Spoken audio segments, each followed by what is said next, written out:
Enneagram sixes and those with an Enneagram six. I'm so glad to get to talk to you about how to love your Enneagram six. You guys are in for a treat when you learn that the six is a contrarian, a loyalist, a befriender, a skeptic, devil's advocate, troubleshooter. The list goes on and on. Sixes have so many corners that are yet untapped. And I love that you'll never get bored with a six.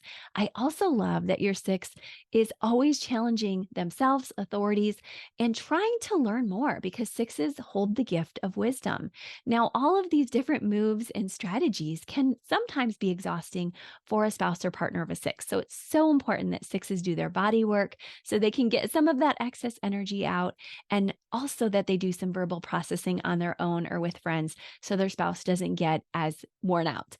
However, as a spouse of a six, make sure you also remember to give your six time to process with you verbally out loud, to troubleshoot, to plan, to talk through their worries, concerns, fears. This is part of their history and perhaps even their trauma. So it's really important for you to be part of holding them and making them feel safe in whatever ways they tell you.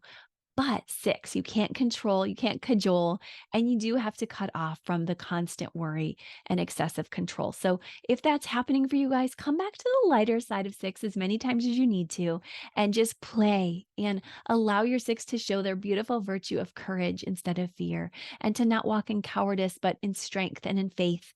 And that will come, like I said, sometimes through this body work, but also through the act of faith itself and embracing that God has you even when you feel like you did your best to plan, but things are still uncertain. And do trust that, and do trust that you have chosen a spouse who loves you instead of just projecting and chaining negatively. So I hope that's helpful to you both. And I want to invite you to my deeper dives on sixes as well, and that's in the notes, as well as my book and our relationship pairing guides and so much more at enneagramandmarriage.com and the podcast. Thanks.